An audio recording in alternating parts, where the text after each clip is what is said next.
So, hello everyone, and welcome to our PHLAFF 2023 Q&A panel session. My name is Kirsten Senske, and I'm the programming manager here at PHLAFF. Today we'll be learning more about some filmmakers who have selections as a part of this year's festival, and I'd love to start by asking them to each introduce themselves. So if somebody would like to begin, giving a brief introduction of who you are, what your role was working on the film, and of course what film you're here for today. Hi, I'm Peter Olsen. I am part of the production team for Young Dario, which is a 2D animation web series. And we are happy to be here. Thank you so much for letting us be a part of this. We are super honored to be here. So thank you very much. Well, hi, I'm Leonard. I'm the producer and director of Tres Reflexiones Paralelas Sobre Adelante. It's a pleasure to be with you guys.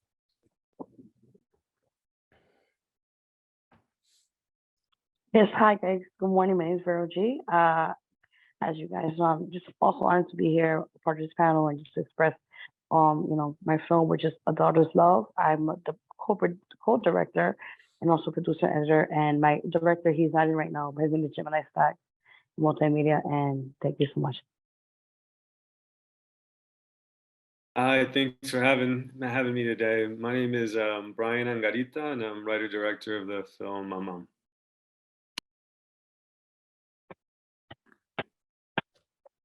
Hello, everyone. Go for it. Sorry.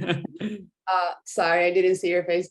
My name is Amelia. I'm the producer, art director, PA, camera assistant, wardrobe, makeup, and a bunch of other stuff for Sunnyland. It's a pleasure for us to be here. Thank you for having us. Hi there, my name is Sonny. I directed, wrote, and produced a short film, Don't Choke. I'm super happy to be here with all of you guys as well. Thank you. Hello, my name is Armando Ibanez. I am the director, writer, and actor of Undocumented Tales, a web series, and I'm happy to be here. Hello, my name is Paolo, Cesti. I am the director of the short documentary Benediction, Bendición. Very happy to be here. My name is Escobar. I'm the writer-director of Infiel, or I Cheated, the short film. And again, yeah, really happy to be here. And this is a really exciting festival to be a part of. So I'm excited to see everyone's work. Awesome. Well, thank you guys so much. I think we went through everybody. So I'd like to jump in right into our first question for the morning. So I just want to know, for each of you, what inspired the filmmaking process for your film, and what was the most challenging part of that process? Sure. So in the case of Young Dario, our co-writer and director, Natalie Rodriguez, got together with her writing partner, Kevin Sean Michaels, and they just wanted to write about their experiences with their grandmothers. And they wanted to just show a story about an 8-year-old kid who is living his life and going through some really tough challenges as an 8-year-old kid growing up. And they really one of their influences was Young Sheldon, which is just a really awesome show right now. So they just wanted to focus on their relationship with their grandmother, and that was the mitigating factor for them wanting to write series. Yeah, so how we came out with the inspiration for the short film A Daughter's Love, going through the loss of my father for over 20 years, forgive me, I felt like there was a time for me to finally heal And I wanted others to also go through, that those have lost a parent or a loved one or someone close to them, to kind of relate to that loss and know that, you're not alone. So that would pretty much inspire me. And then me and my director, Gemini Staff, multimedia, we went along, talked to each other, did the storyboard, did the whole entire thing, and said, you know what, let's get this done. And actually, that was my first time. We after we filmed and did everything all together, I finally cried, and it was just an amazing feeling knowing that that I did something for my father, but also how many other lives I've impacted along the way with the film, and to reach so many people that know that it's okay to lose a loved one. And the hardest part was just pretty much, the grieving part, the loss, and knowing that now I'm finally healed during this whole process. For me, Tres Reflexiones Paralelas sobre Adelante is a film. It's like a documentary with a little bit of experimental nature in it. It's about my grandmother and two of her sisters talking about how in Puerto Rico things in the past were better, even though they were like poor because of the economic situation in Puerto Rico between the 40s and the 50s. In contrast to how right now, we have a better country with cars and smartphones and everybody's connected, but we are not that happy. And the inspiration began, I started a documentary like 5-6 years ago. It was supposed to be a feature film about old ladies playing bingo in the countryside in Puerto Rico. But then the hurricane hit, the pandemic hit, and what was first thought of as a feature film, it became a short film. So yeah, and I like that at the end it ended up becoming a short film. I think it's more intimate. It give a better glimpse of what I had in mind at the beginning, which was to follow these 5-6 ladies that they all play bingo during the night, and they just talk and chit chat and tiran chismes during the night. But then during the day, I was just following them, asking them about their past and their life, being Puerto Ricans that been in the US. They went back and forth looking for better opportunities. So that was the idea, to like get to know them, something like a little bit of historic memory in it. Then again, time passed by. It just become a 15-minute documentary about just my grandmother, and I'm basically, because they stopped playing bingo because of the pandemic. They stopped playing bingo, and now they're older. They cannot move as much, even though they all live in the same neighborhood.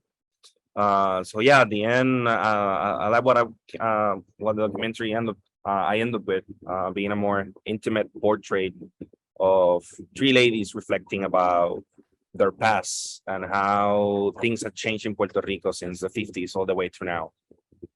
Yeah, so Mama was it was based on my experiences growing up with a single immigrant mother in South Florida. And I just really wanted to tell a story about a more realistic relationship between a single immigrant parent and child. And I think the most challenging part of the film was making the Florida Everglades, a third character in that dynamic, and really bringing it to life, and shooting on location in the Everglades, and shooting fiction, but kind of like bringing actors out to very remote areas in the Everglades and having them do full-on scenes. I think that was definitely the most challenging part, but I think that in the end, I hope the Everglades shows as like a third presence, like participant, like in that story. So her mic was muted. Sorry.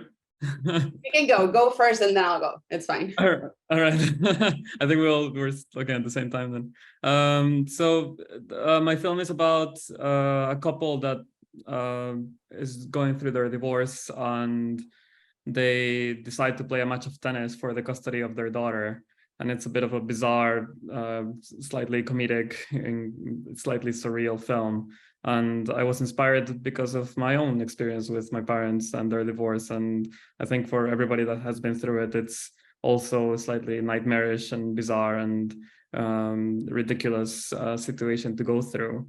And yeah, it's the inspiration was mainly because of how, you know, how parents just get into a fight that is almost like a game, and they end up completely neglecting their child in the process. And the film kind of tries to reflect that. And in terms of challenges, I guess, I mean, probably for most of us is getting the budget for it.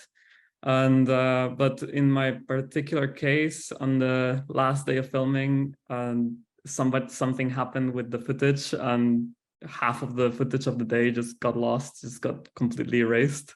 So my producers had to somehow build another half day for everybody. So yeah, that was it's quite a story of bad handling of footage. But in the end, we managed to finish the film and edit it and everything, and here we are. Well, Sunnyland is about a 5-year-old girl living in Miami in a trailer park, and she has a mission. She wants to go to the beach for the first time.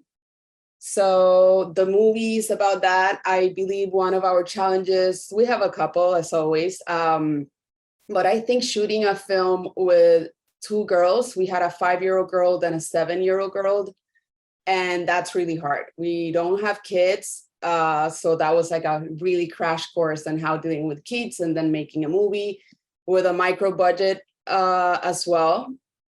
And yeah, I think when we had 7 days to finish the film, the pandemic started, so we had to stop. And when we came back 4 months later, we had 2 different persons. They were grown up, they were big, they looked different, they talked different. So that was, I believe, the most challenging part. Since we were shooting with kids, we couldn't shoot on a like script-based order, so we had to shoot whatever the feeling that day was, or the weather. It depended a lot on them. So we had like little pockets during the whole thing that we had to reshoot at the end. So that was mainly, I would say, the most challenging part of the process.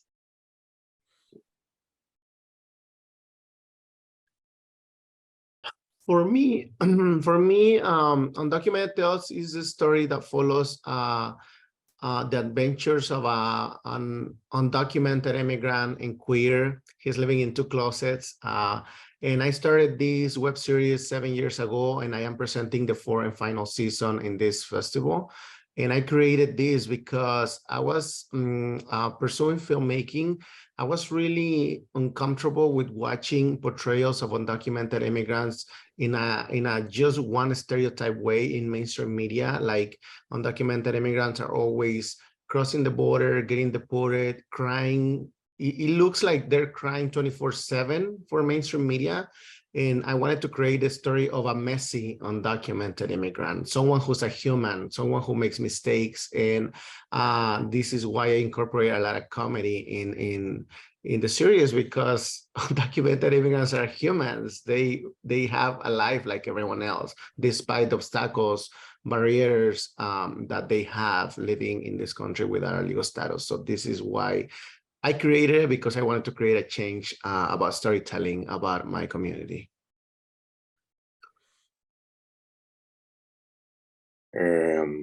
Well, my piece was inspired by my family's stories of immigration from both Cuba and Peru, respectively.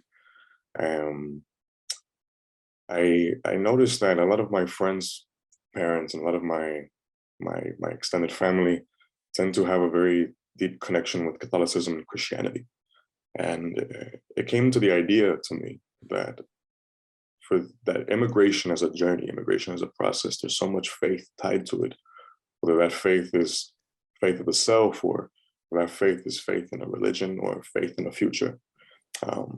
So objectively, through the vehicle of religion, I wanted to study that faith, that it exists within an immigrant, within the community of Homestead, Florida, because I live in South Miami, and that was the closest community that I felt would represent in the story. So, yeah.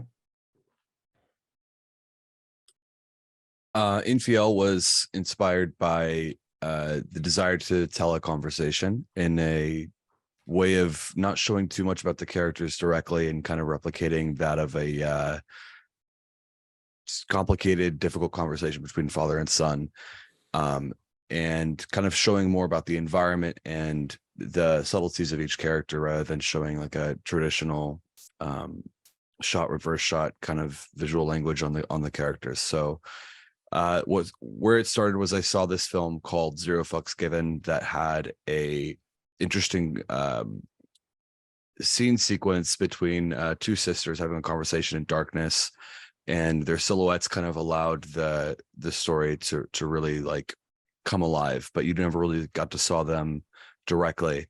And I wanted to do something similar over the course of a whole short film rather than just like two scenes. And the most challenging part was kind of coming up with what that conversation would be, and then settling on the dynamic between a father and son was kind of the best option for me and the most challenging. And also shooting on film for the first time. We shot it on Super 16 millimeter film, and that was my first time working with film. And because it was also shot entirely in blue hour, we had to use natural light to keep like the most authentic look. And half the time, you can't even see what the monitor looks like. And so I'm kind of just like trusting that the shots look good.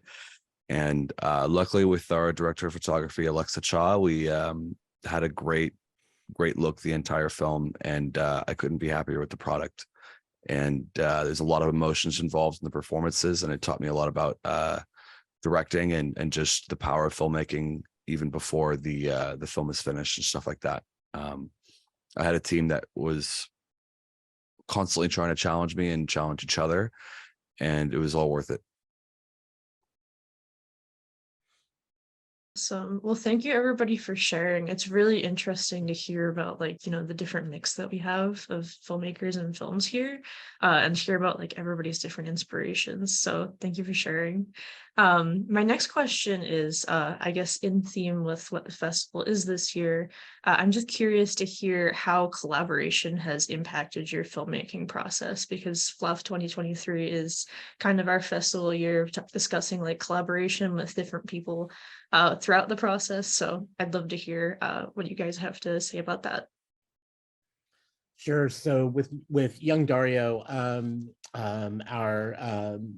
our director Natalie really welcomes an open arena where arena sounds weird. It's kind of like a blood sport. No, that's not. Sorry. It's a really awesome environment for all of us to be part of a true team, and that's a very rare thing to find, especially on a independent level. And we are stoked to just be a part of this overall team. And what's gone on in season 1 of Young Dario is awesome, because there were suggestions that were made, changes made, because Natalie knows the importance of having input by everyone, no matter where you are on the scale, right? And it's really awesome to be a part of that. And as well, going into season 2, we're really, it's almost an expectation to work together as a team in order to get the best creativity in order to make season 2. So one big thing that we had to deal with was distance. The majority of the team was in Southern California, but I'm here in Seattle. Our amazing composer MSG lives in Australia. So to try to get most everyone kind of on the same page, it was a bit of a challenge to do everything by social media or by email or whatever. So that was a humongous challenge that we really overcame in order to make everything work. And for the first time a couple of months ago at Comic-Con Revolution in Ontario, California, most of us met in person for the very first time. So we had Dave, who came from Australia for that particular event, and it was a real honor to meet everybody. So for Daughters Love, the short film, how it came about, pretty much me and my amazing director, Gemini Stacks Multimedia. It was just a great experience overall. You could say, it's his first time, actually, his first director debut, they call it.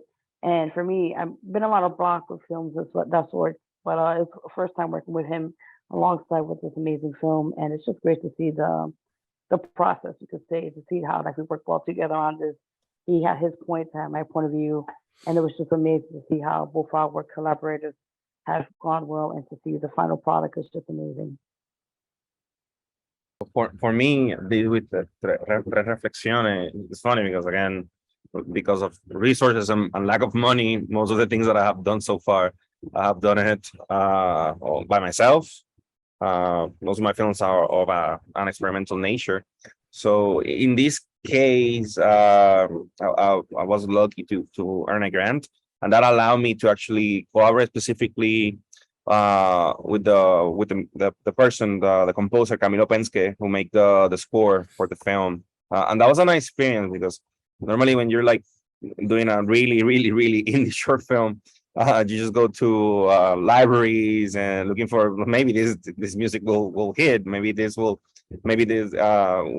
be like copy and paste and will be nice. But it was nice for once to, like, to allow another creative being, another creative mind to jump in, take a look at what you have done, put yourself under their scope, and then they create a completely different magic thing that elevate the film to a whole new level. So for me, in that sense, it was nice, refreshing, and magical.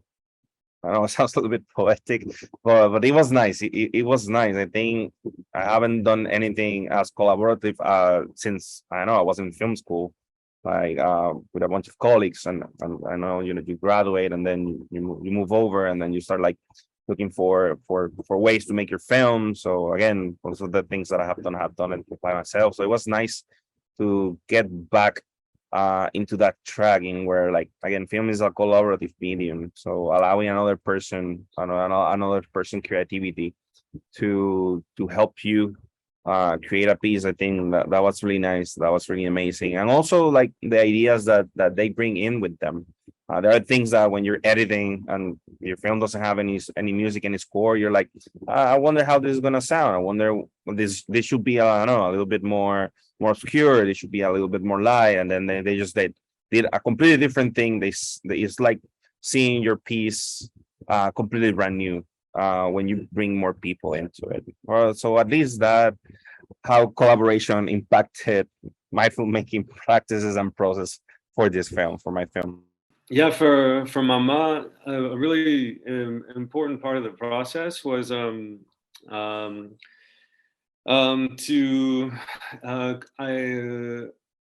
kind of like subvert representations of single immigrant mothers in storytelling. It's like you tend to see them, maybe they're angry, or maybe it's this kind of like dependency on the storyline about finding a husband, or these kinds of like external social pressures. And it was really important for me to represent the character as a self-sufficient parent. She provides her own needs, and it's just and that's okay. The drama isn't that there isn't a man around. It's actually just about the relationship between the two, mother and son. And a really important part of that process was actually a year before actually shooting the film. While I was casting it, I was casting a lot of non-actors, or I was reaching out to non-actors, and a woman reached out to me on Craigslist who was really interested in being in the film. And she was a Chechnyan refugee, single mother living in South Beach with a 10-year-old son, and she'd never acted in a film before. But she really liked the concept, and she really wanted to be a part of the process. Ultimately, I didn't end up casting her, but we spent a year having conversations and workshopping the character and listening to her experiences, moving from, Chechnya to Moscow to Cuba to Miami, like raising her 10-year-old son, and what she does to make money, and then being able to hang out with them and observe them and go out to the beach with them or go out to ice cream and kind of get like an idea of what these relationships look like today. That was really helpful. I think that I'm really excited that I did that. That was collaborative. That was really collaborative. I think for Sonnyland, it all started kind of in-house. I've been working with the director for 13 years already. So I kind of have that advantage of knowing what he's thinking before he's actually, put it on a script. And that, I think it's really helpful. He was the director, writer, cinematographer, editor. It was a really, really close group. As I told you before, we had a micro budget, so our crew is only 5 people. That was obviously, well, it has 2 sides. It has the advantage that it's all really close, so it becomes like a family. And that was helpful in the sense that we were working with 2 girls, and we wanted to make a really familiar sense of community while we were shooting. And even when we were not, we kind of started doing play dates with them. We went to the trailer park a couple of times. We kind of spent days, like the weekends and days off. We just went there and the guys could play with the other people from the community. And it became like a big family in order for us to achieve our goal. That was shooting the film with the 2 girls and just feeling them and feeling the sense of the place before getting in there. That helped us a lot because in our crew, we had director and producer, myself, and then the other 3 people, either they had worked with kids before or they knew the kids that we casted for the film. So even they could feel like it was just like a playing kind of thing instead of just having cameras and light and everything, getting the tension out of them. Yeah, and we became really close with the owner of the trailer and the community. We shot the film 2 years ago, and we're still in touch with them kind of on a daily basis. So yeah, it's really inspiring to be able to create something that will last forever, even though we already finished the movie and even though it's already in festivals. The girls keep in touch with each other, so they really became friends, and that was kind of part of the whole thing. So yeah, I think when you're dealing with micro budgets, you kind of have to be able to just collaborate with whoever comes along and make them feel part of what you're doing. So I think that's kind of really important in order for you to make it in this business. I think going off from what you just said, it's I think that at least this film would not have been possible without that kind of collaboration. I mean, financially, I think 9 out of 10 people didn't get paid. We just paid them their transport and food, and everybody did it out of their kindness of their hearts and because they also believed in the film. The DOP put some money, the producer put some money, I put some money. The whole film was crowdfunded, and both in Kickstarter and also just people sending money to just finish the film, do it. But aside from the financial side, I think there is a huge space for collaboration creatively when you're making a short film, because I mean, you want people to give you that feedback. And in my case, even from the writing, all the way from writing stage, I just kept bouncing the ball with people and hey, what do you think of this scene? And does it work? Does it not work? Why doesn't it work for you? And you kind of like take and leave certain comments and adjust and work with the film. And yeah, I think I would not be able to do a film on my own or with just one other person maybe. So in terms of collaboration is very important for me to not only have people to bounce the ball from, but also to have people that invest both time, money, but also that invest a lot of energy into the film. And I think that I was very lucky with that, because a lot of yeah, a lot of people gave both their creative input and their practical one. So yeah. For me, collaboration, I started this series 7, 8 years ago without any resources. So when I started asking friends like for help in front and behind the cameras, for resources, locations, donations. And after I premiered the first season, for the second season, people started offering help. People would come out to me and say like, hey, I would love to help. I have a camera, or I have a restaurant, or if you want to use my house. And third season, it was a bigger community that came, people who would enjoy the show and wanted to help. So for me, and now that we just filmed last year, the last season, I feel like it's making me feel very blessed and fortunate that just with the power of writing and storytelling, a lot of community has come together to put this project together, because like we have done it without resources, and every season the production value has increased, but that's been thanks to all the community that has been connecting with the story, and that's why they have been able to offer their art, their work, their labor into this. So for me, collaboration has been beautiful, magical, because of the community that follows the project.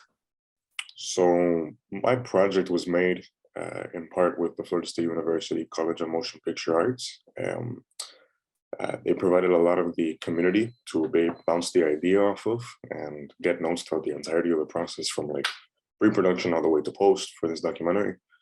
And it was very rewarding, very rewarding. When we shot the documentary, it was a team of 3.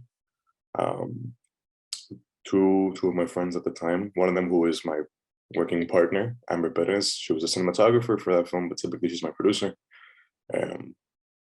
We had a lot of great times just going down to Miami back home to shoot the project. And in turn, we interviewed 2 different people. One of them was a Haitian man, and the other one was a Guatemalan man, both of them immigrants from their respective countries. And one funny little anecdote of collaboration that took place in post was that I decided to interview both of my interviewees in their native tongue. So my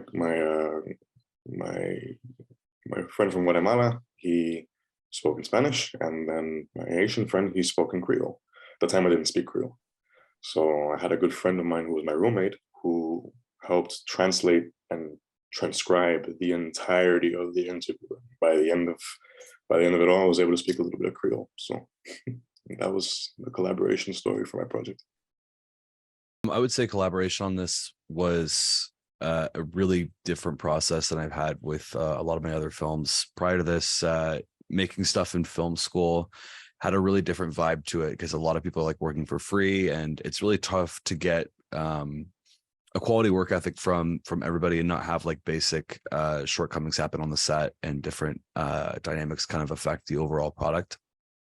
And for this time around, self-funding this film, I wanted to see what happens when you have the opportunity to like pay everyone without negotiation, like paying everyone what exactly they want to be paid, and see like how can you cover up every like potential pitfall per se, and take no shortcuts in the filmmaking process. And I think doing that this time around, like just having a near perfect scenario for everybody working on the set, was a huge part of what made this film virtually flawless on the production side.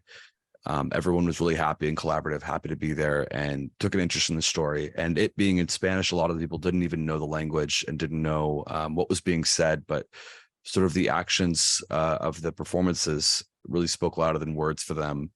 And it was really inspiring, and it actually like had a lot of people on the set look inwards to think about the relationship with their own parents, and what those hard conversations are that they've wanted to have with them, each other, like their friends or their own family, other people like that. And every step of the way, I was able to get an extraordinary level of insight from the sound design to, again, the performances, to the entire camera team.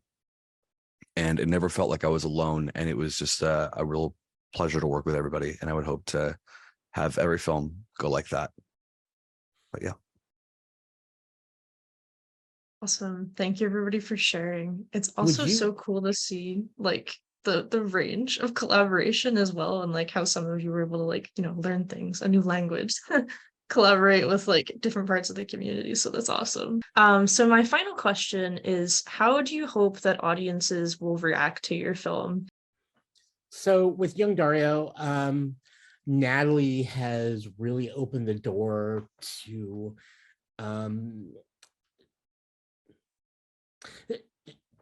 one of her main goals with Young Dario was for filmmakers to, or starting filmmakers who are Latin, who are female, who are Latina, to really look at what she's doing and hope that she can blaze a trail so younger filmmakers who are just starting out can follow her, and I'm sure that every filmmaker would make that assessment as well. It is so important to have Latin voices because for the most part, that is that positive Latin voices are sometimes not heard in Hollywood, and so to have Natalie kind of open that door, at least from what she's doing, is really awesome. And no matter what she's doing with Young Dario or with our feature horror movie that's going to be hopefully filmed soon in Inner Child, or the just announced other short film called Maddie Cat. She really wants that representation a part of the larger conversation, and to really share the space with other Latin filmmakers. And she's very hopeful that other filmmakers would really kind of be there. I hope I'm explaining this well, but it's been a real honor to be a part of the film festival, and we really hope that that through this we can touch base with other filmmakers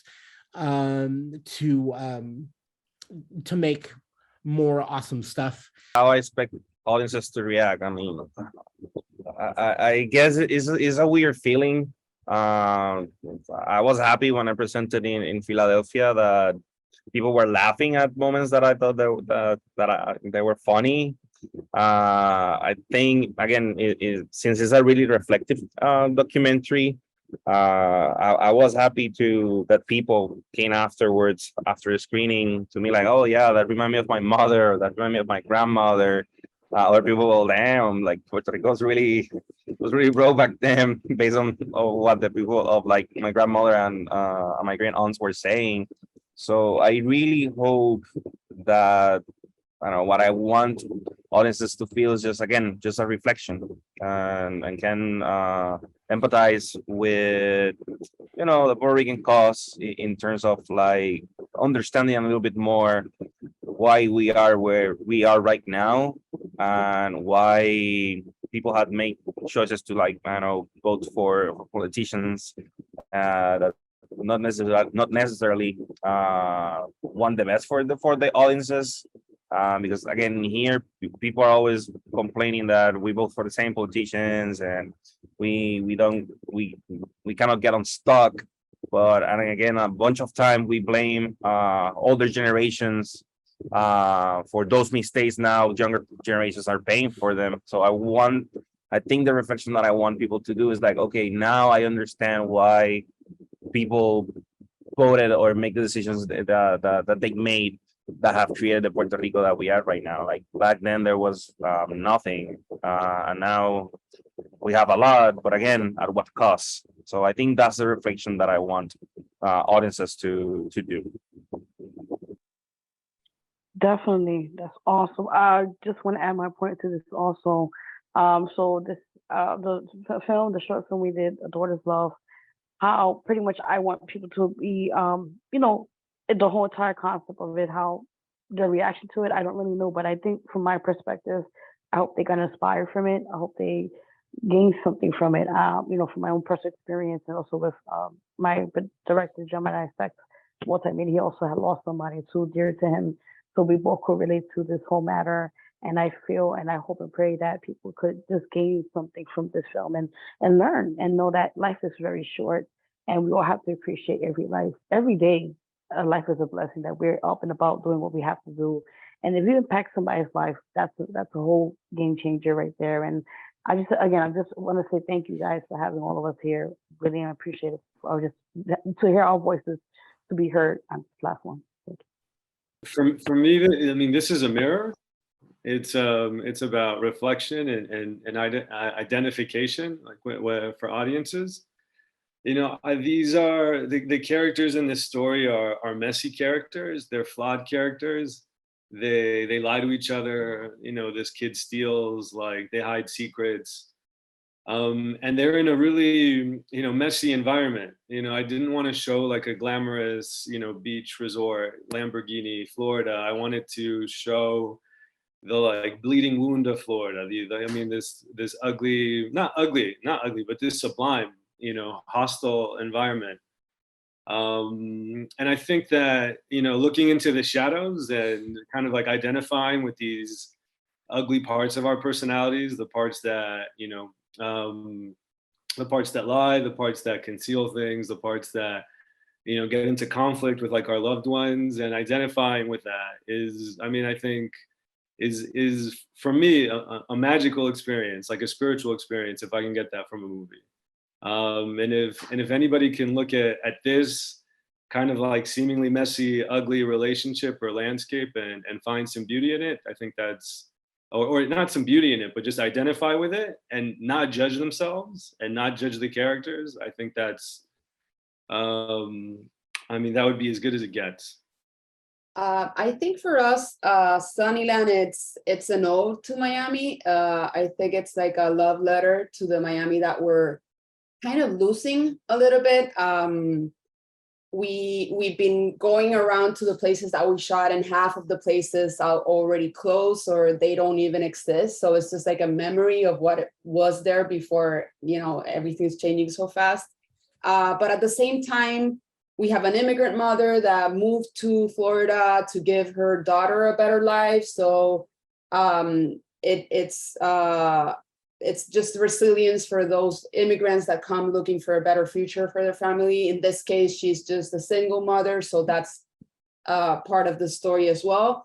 And then at the end, in terms of the kid and her journey, I think it's just like a letter for us, for the adults, to just look for our inner child and just remember all the stuff that we have done before, and remembering that even if we get old, we don't have to stop doing any of those things. And I think that's part of what we made the movie. I remember we were premiering in New York Latino Film Festival, and we had half of the audience just saying, thank you for making a film that remind me like my childhood and how to be a kid and how time passed, but those moments are always there and you just have to look because they're inside, you know? So yeah, it's just about being truthful to yourself and just following your dreams and keep pushing, I guess. So I think that's what we want people to take with. I think it's a very hard question, but I think that when I was writing the script and I kept giving the script to people to see their reactions and see where it worked or not, when it came to a point in which people were just siding with one character, siding with the other, or being like, oh, I hate the mom so much, she's so evil, or oh, I hate the dad, he's such an idiot. And when it came to that point, and you know, like my grandma was like, oh, I hate him because he's a cheater, and like just like your grandpa, you know, I love those reactions. Like when they get so much into the story that they just forget it's a made-up story. That's what I like. And regardless of whether if they get the theme of the film or not, But obviously it's a big plus when they actually understand what I intended to say. And obviously it doesn't matter in the end, because people were going to take what they take, but I love when they do. And I think something that the film achieves well is that everybody, yes, they have that conversation that who's at fault or who's bad, who's in the right, who's in the wrong, but in the end everybody sees the child that it's in the middle, and they go like, it doesn't matter, it's just really bad parenting, and this is not the way to do things, which I like. But aside from that, again, for me, the most important thing is that whilst they're watching the film, they get immersed into it, and they laugh, they get angry, they get annoyed, they cry, whatever they do. That's the most important thing. In these last episodes, I talk about a mental disorder, OCD. And I decided to talk about OCD because as someone who suffers from OCD, I was struggling telling friends, because every time I would tell my friends I have OCD, I have been diagnosed with OCD, people would say like, oh my God, I'm so OCD too, I'm so OCD.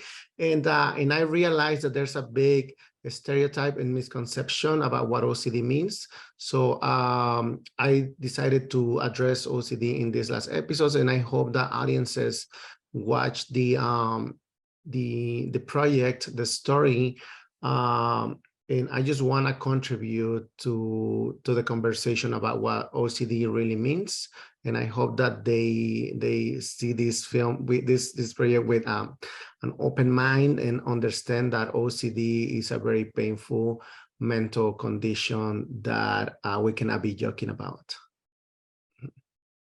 We aimed for the movie to be like meditative, spiritual, reflective. And we wanted the watch to be a calming one, like one that grounds you. So in part, I hope that is the feeling that many audience members walk out with, and that it is something, the concept of the film itself is something that they leave thinking about. But beyond that, I mean, the post-production process of the movie took place in Tallahassee, where of course there's nowhere near as much diversity in Tallahassee as there is in Miami, as there is in Homestead, Florida. So a lot of the editing choices, a lot of the storytelling choices that came in the post-production process were kind of tailored in a way for this to be a universal story for people who aren't necessarily from the Latino community. And for this movie to screen here at the Philadelphia Latino Film Festival, for this movie to screen amongst this community of folks who we all share the same heritage, the same culture in some capacity. And I hope that a story about faith in the immigrant space, the way faith plays in the immigrant mindset, where again, that faith is in the self, or faith is in religion, or faith is in a future. I hope that resonates with this community. And honestly, that's what I made the movie for it to resonate with this community. So, yeah. For NVL, I'd say I hope the biggest takeaway is a lesson about unconditional love, and to look at that towards not just parent and child relationships, but all relationships.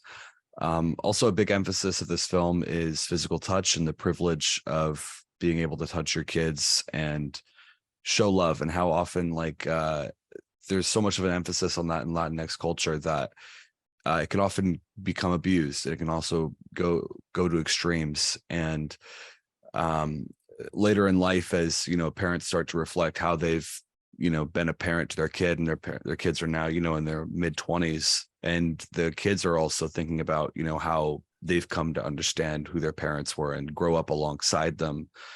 I think one of the most important things is to never let that same excitement and beauty in that original love that's there when both parties are young.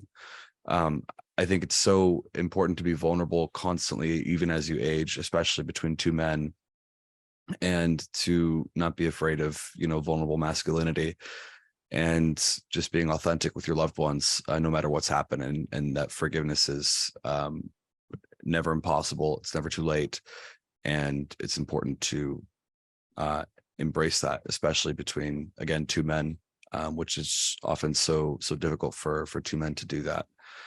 But yeah, I hope that's the big takeaway to it, and I hope it also inspires other artists to be authentic with their work and find an authentic way of conveying their stories, even if it's reflective of how they see real life. Part of the way the visual language is this film is how I am in conversation, where I struggle very often to have direct eye contact with people, especially in the harder conversations. And, you know, this film being all about a hard conversation, I wanted to kind of use that to my advantage and see if there's a way to kind of let the audience in on a different kind of experience with understanding character and a world and sort of immersion through this. But yeah, thank you for this.